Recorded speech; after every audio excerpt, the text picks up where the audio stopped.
Hello everybody and welcome to the latest episode of the Row Blue podcast. I'm your host Conor O'Neill, joined today by Gavin, Buckland and Ian Croll. Joe Thomas, Chris Beasley, Matt Jones and Paul Wheelock are all unavailable for selection as we head into the international break, but fear not, the lads are here to discuss a, maybe not memorable, but I think a seismic victory for Everton at the weekend as they claim their first win on home soil this season, beating Bournemouth 3-0. Goals from James Garner, Jack Harrison and Abdoulaye Doucouré completing the rout as Everton finally got 3 points on the board at Goodison Park. Gav, I'll start with you. I think the first point to start is, do you need to stay away from Goodison more often? Yeah, I was at a family wedding on Saturday, and suffice to say, I had many messages on Saturday evening from my Everton support mates saying, keep away. And the opposite, of course, I had a couple of messages from my Liverpool support mates saying, get back to Goodison as soon as possible. So, yeah, but at that, in this modern age, you can still form a view, can't you? Because that many sort of highlight packages and reports and stuff, and by all accounts, from what I've seen and what I've read, it was an impressive performance against, shall we say, a team that was, below par, being kindly. And it was said on Friday, and I just said before we come on air, it's a big thing, isn't it? 3 wins out of 4 rather than 2 consecutive defeats going into 5 on the bounce at home, which obviously would have been the narrative. So it felt like a pivotal game in our season, and to win that and win well, hopefully is a taste of things to come, really. Ian, you were also at Goodison Park on Saturday, obviously in the Gladys Street, not the press box where I was sat. 3 points, 3 goals, and a rather enjoyable afternoon. Yeah, I mean, fortunately I was present after missing the Luton game, so I've obviously got the... Dodge one here, didn't you? got the balance right, obviously. Yeah. But yeah, I genuinely, I thought we'd win the Luton game. Obviously we didn't, but I thought we'd beat Bournemouth as well. So much so I put them on in my bet. But 3-0, can't complain. First time we scored more than 1 goal at Goodison in round about 12 months, something like that. So I think Gav's touched on it. I think Bournemouth, they definitely were below par. I think they were a lot poorer compared to the last time we played them, when it was the last game survival, and we beat them 1-0 with the goal from Doucouré. But I don't want to take anything away from Everton, and certainly individual performances. I think we thoroughly deserved that 3 points against a team we were obviously going to be competing against, in hopefully not a relegation battle, but certainly down that end of the table. Individual performances, James Garner, Dominic Calvert-Lewin didn't score, but he was stand out again. Branthwaite was fantastic. McNeil and Harrison obviously scored a fantastic goal. One that is going to be in the highlight reel, I'm sure, if he scores a lot more for Everton. So it's just a shame. I think we were just talking about that the international break has come now, because I think form-wise, I think despite the defeat to Luton, we would probably say we're in good form, certainly from the Villa, the Brentford game as well. So obviously a break, might be able to get 1 or 2 injury players back and see where we go from there, because we know what's up next, don't we? Obviously, we'll come on to the game itself soon, but I think the big talking point, or one of the big talking points from Saturday, was what happened at 2 o'clock when team news dropped, and obviously Amadou Onana was the man sacrificed to drop out in place of Jack Harrison. And then a little over 45 minutes later, news starts to spread that Onana's back in the team because of just a guy has picked up an injury. Gav, sometimes fate has a funny way of working.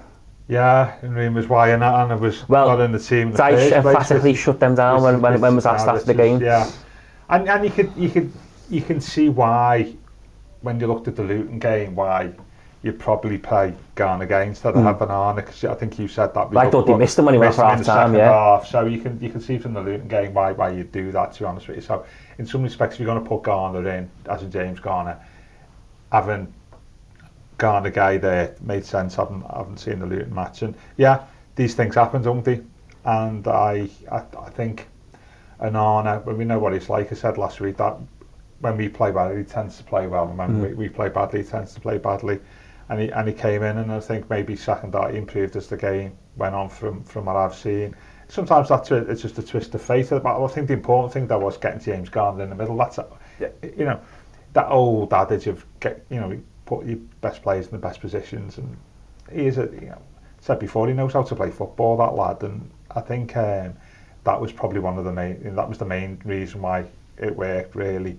But as you say, Onana came in and he did okay second half, I think, probably. But it's the odd twist of fate here and there, and that can be awkward, can't you, when you're not expecting to play. You know, just coming in, there's the psychology, isn't it? At the same time, if he has been dropped because Dice said he's been underperforming, he's got an easy chance there, motivation there to send a reminder, really. So yeah, there's one. When it's going for you, that's what happens, isn't it? Sometimes. In terms of Onana the wing, because I think Gav's touched on it there, in terms of, you know, the confidence type play, but I thought that was evidence as ever we've ever seen it on Saturday, because I thought the first 10-15 minutes he wasn't great. Now whether that was because he perhaps had a bit of a cobble because he hadn't been initially started and he'd been thrusted in late on, but he did seem to be like the more freedom and confidence Everton played with in the second half. He got better and we started to see flashes of the play that I think we all know Onana is capable of being. It's whether he can produce that type of performance on a regular basis and a consistent basis. Yeah, I think to say maybe he's been poor, he definitely has been poor, but I think he's probably been hit and miss. Yeah. I think probably that's the phrase to use, and that's been disappointing because the expectation of this player is so high, and for the games that he has been poor in, it's obviously contributed to Everton's downfall and loss of points. I think, you know, to go back to a bit of a cliche, sometimes it might be better to be a lucky manager, because Dice has kind of stumbled on this midfield now a little bit. You know, he's tried to thrust James Garner in the team, not in that centre midfield position. Sometimes he's played out wide, you know, sometimes he's played in very different positions, but for me it's clear now that he is a centre midfielder and that's where he needs to play. And to be honest, he's one of the first names on the team sheet. I think back to Onana, I think that balance there now, that is the team, and that is the way going forward. Whether Guy can get himself back in the team, I don't know, but for me, you know, Croll, Onana and James Garner are the three that should be there. We know injuries, suspensions are going to contribute, but they should not change that team now, certainly that midfield anyway. What do you think? I've long thought that James Garner should be in midfield. And for me, there was always something with Garner, because obviously when he come in, there was a lot of United fans who were disappointed he'd been sold. Yeah. But I remember speaking to James Tarkowski after they drew 0 with Fulham last season at Craven Cottage. And he wasn't asked about James Garner, but James Garner come on quite late and he just worked his way back to fitness.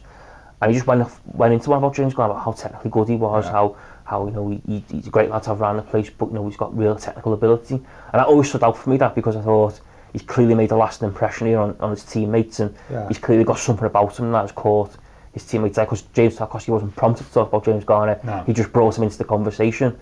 I think on Saturday it was a case of he had to put him into that midfield, because I think he'd done so well that he deserved the chance to prove that he should be playing there every week, and he took that. I mean, the pressing, for instance, I think, you know, the pressing summed it up in the sense of he was aggressive and he helps Everton squeeze up the pitch. And obviously the first goal comes as a result of he presses high, okay, the lad slips, but we're still in a position to take the ball.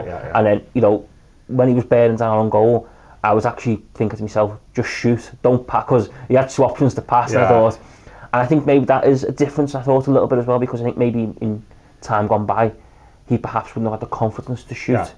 He would have maybe looked to pass the ball and you know, look for someone else, but I think the confidence he's clearly playing with now is evident, and I think he's got to be, like Ian says now, a mainstay in that midfield. So who would you play with him, Onana or Garner Guy? Well, I'd stick what Ian said and stick with the three now moving forward. For me, it's got to be Onana, just purely from the fact that with Onana and Guy in that midfield, they're kind of doing the same job, and we don't necessarily need that. I think Garner just proved there that pushing him up further forward, it's given Onana even that a bit more freedom, but he's the one who would stick. I know he got further up the pitch a little bit, but he had that chance, didn't he, just before half time that he missed, but I think that was from a set piece from a corner. So he's one of the tallest, he's obviously going to go up there, he's obviously going to be in the mix, but you don't need two midfielders doing the same job. I think that would put the emphasis on the opposition there to come at us. We've got obviously Croll, who's, you know, the powerhouse, who's kind of playing behind Dominic Calvert-Lewin, having Garner up there with a bit of freedom, and obviously it proved it with the goal that he scored. He was there pressing for when Bournemouth made that mistake. Yeah, he's the best passer of the ball, isn't he? Out of the three. He's got the most technical ability as well. Absolutely, that's it. And it was said before about the balance in midfield, is that we've not really had the balance in midfield, and we had Garner, Onana, and Croll, because as you say, there's Garner and Onana sort of overlap, I think. But with James Garner there, you know, he has got a lot more technical ability and he can pass the ball. And he's got like 2 goals in 3 games, is it? Yeah. Well, I think it helped the Croll. Yeah. It certainly helped the Croll on Saturday, without a doubt. He looked a lot more, like he can maraud forward and power forward, but he looked even more dangerous, I thought, the Croll. I think the big thing as well with James Garner, it comes back to that technical ability of, I think we've all spoke quite openly about, you know, Everton needs to create and put the foot on the ball, and while, you know, James Garner probably not as good on the eyes what James Rodriguez was, for instance, in that bit of a flair number 10, I think he is one of the only people Everton have got who can put his foot on the ball though, and retain possession and look to play forward with a bit of purpose and a bit of energy, you know. And when you think of this season, I think, or in recent time, Everton kind of one of them clubs, once it gets to the final third, it just all breaks down because they haven't had the forward, they haven't had someone put the ball. It kind of felt on Saturday like there was a bit of balance there and a bit of kind of that ability, that bit of nous to be able to say, no, I'll go sideways now, or I'll go back. And I think as well, you know, you've got to give James Garner credit because it's obviously been an incredibly tough time for him. Do you think of when he come in last season, he got injured, he wasn't fit, then he got back fit, then he had a bad back injury and was out for a lot longer than what was first expected. He come back in, I think he come off the bench against Tottenham, looked like he's going to be playing in midfield, and then all of a sudden, you know, he finds himself on the last day against Bournemouth in a game that could have got a win to stay in the Premier League at right back, you know, and produced a really good performance. The week before at Wolves, he was at right wing back, then goes away in the summer and plays right wing back for England, comes back in, and even when he comes back, you know, probably full of confidence, still, I don't think was really in Sean Dyche's first 11 thinking. I think Sean Dyche clearly wanted to go with Garner, Onana and Doucouré. But I think it turns what Ian says, sticking with that 3, although I would do that. Speaking to Sean Dyche afterwards, he did say something that made me think for Liverpool, not looking too far ahead, but for Liverpool, if Garner Gay is back fit, he will play because he referenced his experience. And you don't know whether maybe going to Anfield, Sean Dyche will think we need a few old heads in there, you know.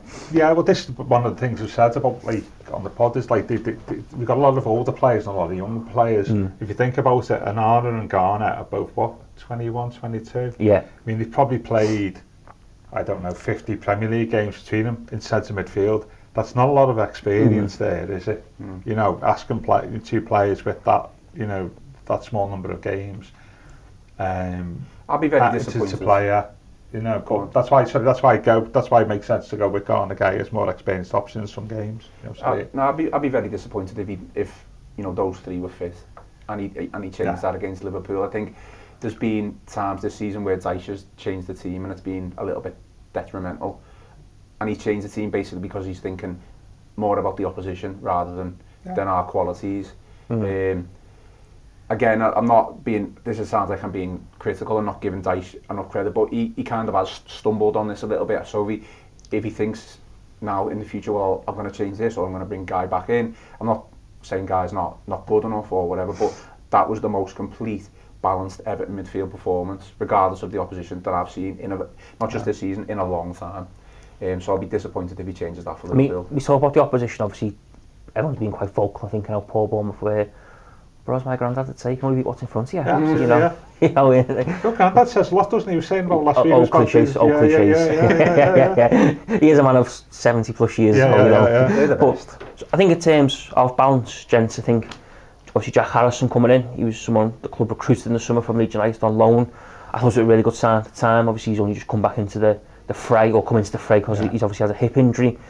But I think when we talk about balancing midfield on the whole, I think him and McNeil out wide offer that perfect balance now in terms of 2 natural wingers who both essentially do what Dyche wants his wingers to do, which is work hard. Yeah, absolutely, and score goals. Yeah, it was a great goal, that one, on Saturday. There's always something better about a goal that hits the underside of the crossbar and goes in. I don't know what it is, but it always looks better, doesn't it? It feels like, you know. And and he says he's a prototype, whatever, Dyche player out wide, and good signing on loan, and I think it helps the balance.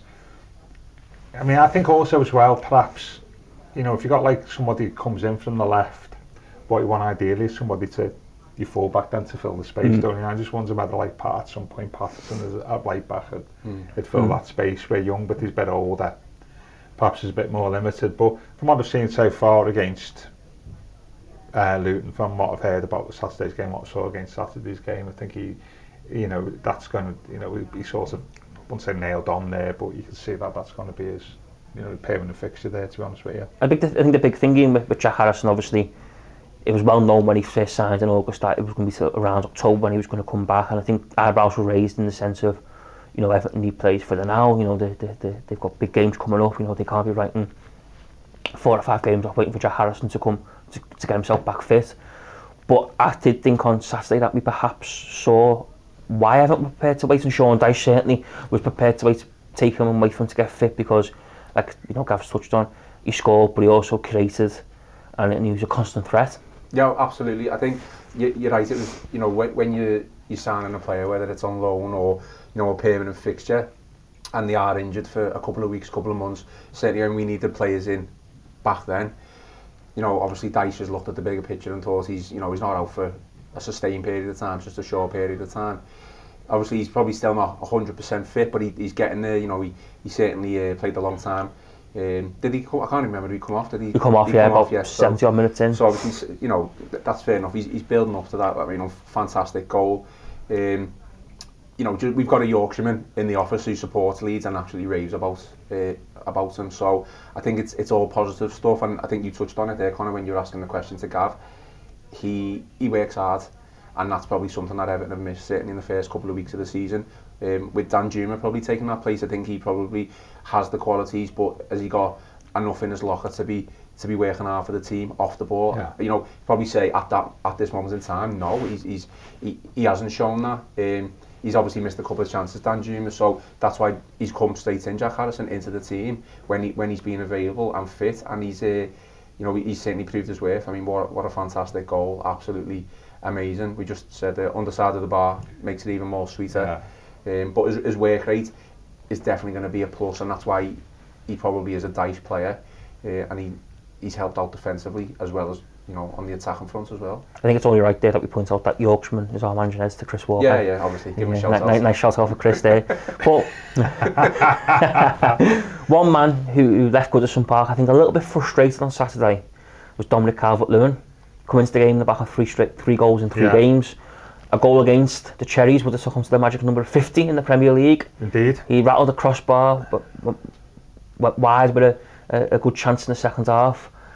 But a really good afternoon's work for the forward, and I think when you think of when Beto was signed and there was question marks whether will Beto now be the man who leads the line for Everton and Calvert-Lewin's going to have to fight for his place. I think when you think of since Calvert-Lewin returned off the bench against Arsenal at the start of September to where we are now, his performances, his goals, for me, he's the undisputed first choice forward at the club, Gav. Yeah, I think so. I mean, I think your point was well made last week about that Beto looks a far better player when he starts rather than when he comes on as sub, to be fair. Calvert-Lewin, he's looked good. I mean, I think I said I'm not, not by any means like a massive Calvert-Lewin fan, but I noticed last year and this year his all-round game has improved. He's improved a lot technically. I think on what we saw last season, what we've seen this season, and he's he scored 3 in consecutive games, hadn't he? So and it's. I don't think it's the only factor, but certainly no coincidence that we've looked, that 3 wins out of 4 is with Calvert-Lewin in the team, because he does add that balance to him and that target man up front. And it's just a case of keeping him fit, isn't it now? And it's also helps that we have got an international break for a couple of weeks, so we can have a bit of a breather. And I think he's done okay since he's come back into the team. I think also as well with Calvert-Lewin is, I think his aerial ability obviously helps in terms of holding the ball up, doesn't it, for us, and it gives us something to aim for and run off. And also having a couple of wide men out so you can ping the crosses in as well is also helps him as well. So that's all good, I think, with Calvert-Lewin. The big thing for me on Saturday with Calvert-Lewin, obviously he didn't get his name on the score sheet, and talking to James Garner after the game, I asked him about Calvert-Lewin and the impact he's had and stuff like that, and one thing he did say, he said I think he's disappointed because he tried too hard today to score because he wanted to keep the run going and scoring goals, but it was all the other side of his game that really impressed me, because he put himself about, he was a nuisance, but he pressed from the front, and he there was a couple of times, maybe 3 or 4 openings where he was at the heart of it in terms of he was coming short at the ball, laying it off. So it was almost like the complete performance from Calvert-Lewin without getting his name on the score sheet. Yeah, I think there's obviously going to be a sense of frustration, certainly from him, that he didn't score. He had a couple of chances. Which is what you want from your forward, though, isn't it? No, yeah, I think, but you're absolutely spot on there. His overall performance there was the most thing, that pleased me. I think that it is funny that since the Doncaster game, when Beto came on and scored a goal, I think we all assumed and thought, right, he's going to be the number one striker because Calvert-Lewin kind of was still trying to get himself back in the team. But, that fixture wasn't that long ago, and it's already turned around that Calvert-Lewin is surely Everton's number one striker. Yeah. I think, if anything, the person who looked more frustrated for me when he came on and didn't score was Beto. I think he's probably trying too hard. He had one or two chances, and they weren't clear cut, but obviously he didn't score. He was getting really annoyed with himself. And okay, with 3-0 up, everyone's buzzing. It's clear we're getting to get first 3 points at home this season. I think Calvert-Lewin there is hopefully going to make Beto's adjustment to the Premier League, if he stays fit, a little bit more smoother. If Calvert-Lewin keeps performing, stays fit and keeps scoring goals, I think it'll come for Beto. But I think Calvert-Lewin, I've always liked Calvert-Lewin. I don't think he's a world-class striker. I don't think he's a Harry Kane. But I'll tell you now, if Calvert-Lewin was fit for the past 18 months, I don't think Everton would have been where they were in relegation trouble if he was banging and scoring goals. In my opinion, anyway. Do you think, Gav, as well, because obviously we've spoken at length about this, and it was probably the topic of conversation last season and the start of the season. Sean Dyche coming for criticism, I think, from some supporters, and perhaps he was wrapping Calvert-Lewin in cotton wool and wooden. But do you think now, when we see these types of performances from Calvert-Lewin, where he clearly looks fit, he's sharp, he's putting himself about, that we're reaping the rewards of Dyche perhaps saying, no, you're not 100% fit, you've still got a few weeks to go, whereas perhaps before, because Calvert-Lewin said this himself, where he's basically played when he hasn't been 100% fit because he's felt like he's had no choice. Yeah, and there's been accusations that Calvert-Lewin perhaps hasn't played when he should have. Yeah, on the flip side, on the flip side of that, isn't it? Yeah, and but only time will tell. Won't say, but he certainly looks fit as what he has done for it. Whatever number of spells he's had over the last 2 years, he certainly looks at the moment far fitter than what he has done during that time, and that perhaps is testimony to the way Dyche has handled him, and he's getting the reward. It's just, the thing is, once he played 5-6 games since he come back into the team, you're looking for 20, 30 games, aren't you now, isn't it, to be able to play 2 games a week? And so we'll only know over time, but it is encouraging what we've seen so far, and it's always good when he's scoring goals as well, and your team's winning. Never any injured players in the winning team, isn't there? You ever notice, isn't there? Everybody wants to play, and also as well, going back to Ian's point, having competition for places also helps, doesn't it? I think I'm glad you said that then, because I think other previous managers haven't had the luxury of a Beto to start. Absolutely. Come on. So I think obviously that's where it's kind of like Calvert-Lewin has not been 100% fit. Well, you're gonna have to play, because we know for a fact that the strikers that we've got in the squad just aren't going to cut it. Certainly, obviously, the games last season where we needed to win, he was kind of thrown in when he was fit.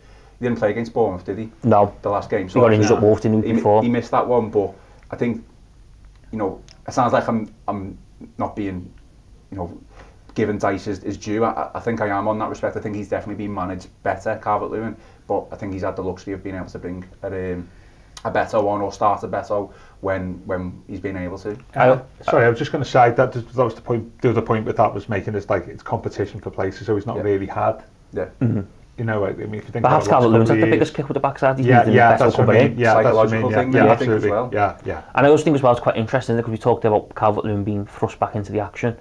It's quite interesting, well, if you look at the trends around when he's come back, perhaps when he's not been 100% fit, it's when managers been fighting to keep the job. Yeah. So you think of like when Rafa brought him back in, was it around the December time? Yeah. I think Brighton ends up playing. The Brighton back was the first game back when we lost 3-2, because obviously COVID impacted the games around that time. But I don't think Calvert-Lewin was fit, but Rafa was fighting to keep his job because the pressure was coming on. And when you think of like Lampard last season, when Calvert-Lewin kind of emerged in the around Boxing Day into the new year, starts at Man City, starts against Brighton.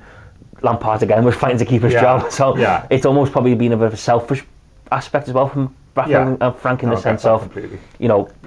My way to keep my job is get me our best players on the pitch, and he's looking for what we've got basically. So there's a little left. I know our league position's not great, but we're not necessarily in that place now, are we? We don't think Sean Dyche is fighting to keep his job either, do we? No. And even if we've got Peter Cleveland, we wouldn't have been able to suggest that. There was one massive pleasing aspect for Sean Dyche on Saturday, and he alludes to this himself, and it perhaps goes unnoticed, but talking to Michael Ball earlier for his Echo column this week, he could not speak of the importance from a psychological point of view, how big it is to keep a clean sheet and to keep your first clean sheet of the season. Obviously, a commanding performance at the weekend, but towards the end, Jordan Pickford made 2 great saves, and there was Bournemouth attack perhaps where Everton took the foot off the gas, but for Everton to finish with a clean sheet just made it even more sweeter when you think of the stupid goals that they've conceded so far this season. Yeah, and that's Branthwaite's coming in, hasn't he? He's looked excellent, hasn't he, Branthwaite? I'm sure that helps, and I'm sure that helps Mikalenko as well, doesn't it? Because we established on Friday that Branthwaite is left-footed, isn't it? I think there's been a debate, and I do think Mikalenko looks at. I think that helps Mikalenko. I think a left-footed and right-footed central defensive partnership is always ideal. And I think it's no coincidence that Mikalenko probably of all the defensive partners he's had at the back, he's probably most comfortable with Branthwaite being on that side of the pitch and being left-footed. And I'm sure that's helped. And at the same time, Bournemouth, they've only scored 5 goals in 8 games, so they're not going to stretch a better idea, I think, is after the derby. But saying that, certainly with Branthwaite, is against Arsenal he played really well, didn't he? Yeah. He didn't look. I thought he'd be really pressured there, but he did well against Arsenal. But he's come back, and I think he's coming in. It's like Calvert-Lewin has made a big difference. But from a mentality point of view, and keep a clean sheet, that'll be a huge confidence booster for like Jordan Pickford and James Tarkowski. You no doubt will have been disappointed at the manner in which Everton have seen some of the goals they've conceded this season. No, yeah, absolutely. And one of the biggest things I've been critical about Dyche since he's come in, I always thought that he was going to make us hard to beat and we will concede less goals, and it's kind of been the opposite really. I know we stayed up and we're, a couple of wins this season now, so that's been my biggest disappointment with Dyche. He's been the complete opposite of what type of manager I thought he would be. I think at times we've been a little bit all over the place defensively. Obviously, only last week we got beat by Luton, 2 set pieces, wasn't it? So that's disappointing in itself. But you can only, take your next game and get your next 3 points, which is what we've done against Bournemouth. I think Branthwaite has been an absolute breath of fresh air. I think his obviously breakout season has come in the Dutch league. PSV, they were desperate to keep hold of him. I don't know how much they were willing to pay Everton, but at this moment in time, his valuation has probably gone through the roof. I'm sure there'll be, some of the big teams looking at him now. He's obviously just signed a new contract, which is great. And I think the partnership between Tarkowski and Branthwaite is working. I think you're right. Mikalenko on that left-hand side probably looks a bit more stable now. Yeah. I think I'd like to see him do a little bit more going forward on the attacking sense, just to help out the wingers, where probably McNeil on that side of things now. But if Mikalenko can carry on doing that and keeping the team, then great. I think obviously the right back position's the one that's probably up for grabs. But they definitely looked a lot more balanced. Your left hand side, your left footed player playing on the left rather than Ashley Young and stuff like that. I do think as well, and this is not, again, I feel like I'm being critical of Dyche, but he's kind of stumbled on this a little bit again. He got a little bit lucky. I think his hand was really forced under Michael Keane, because that's how we started the season, wasn't it? It was Keane and Tarkowski. I mean, Keane couldn't have got anywhere, so it was like, well, we're gonna have to throw Branthwaite in, and that's worked in kind of in spite of what probably Dyche wanted at the start of the season. But that, I think moving forward, I don't think he's going to be in the mindset to change Keane for Branthwaite. I think that would be obviously ridiculous. But that partnership between Tarkowski and Branthwaite has got to be the one moving forward, really. Is it encouraging that we've got 3 or 4 players at the moment who you could argue could be the first name on the team sheet? Yeah. Massive. And I think DCL. Branthwaite. All down the middle. Pickford picks himself. So that's sent down the middle that people talk about. A massive. But when you think, obviously, Branthwaite signed a new contract, there's almost a spine now emerging. That's one for the future, isn't it? Because Calvert-Lewin is still only quite young. I know he's been around for a long time, and feels like he's been forever, but he's still only in his 20s. James Garner's 21, Branthwaite's 21. Pickford's obviously going to be around for the foreseeable because he's tied his future at the club, and let's say the goalkeepers now can play till the 35 quite comfortably. So it is encouraging when you think of the span of the team now, the age that it is. It's also got the ability to get better and improve, and them lads have got the ability to improve. But it's quite interesting with Brownface because for me, I think his toughest task assignment come last week against Luton when he was marking out Morris. I thought he gave him his toughest afternoon he's had so far this season because he was a big strong lad and he was awkward and he put himself about. And I think it's interesting in that sense that he kind of passed that test with flying colours. That it was tough. It was tough for him, wasn't it? But you think of who he's played against. You wouldn't have predicted the lad from Luton giving him the toughest task. Part of his learning experience is into what Ian was saying there about like you put long odds, wouldn't you, really, for Dyche at any stage where his team's been really, being quite weak defensively, but at the same time he's got the second highest number of shots in the league. And I think also Everton are statistically one of the nicest teams to play against in terms of fouls and yellow cards, which is another thing you perhaps wouldn't associate with a Dyche team, would you? Yeah, completely the opposite of what I thought Dyche was going to be. Yeah. Gents, just one more before we do finish. Before the game on Saturday, an open letter from Josh Wander was released to Everton supporters in which he outlined his vision for the club and informed what was going on. Gav, the latest indication that 7-7 believe that they're going to be the new owners of Everton Football Club? Possibly, yeah. Interesting went out on the club's website as well, which indicates a certain direction. And we can.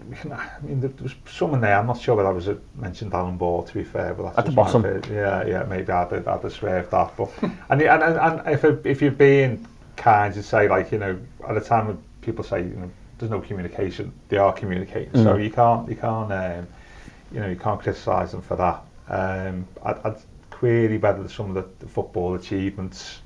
And they said about our results saw progress with Genoa and Vasco da Gama and so on. I think they can't stand for themselves. I think perhaps, but you don't know, do you? Ultimately, it's like a lot of Everton fans, I'm a little bit concerned. But you just got to see how it plays out, and it maybe.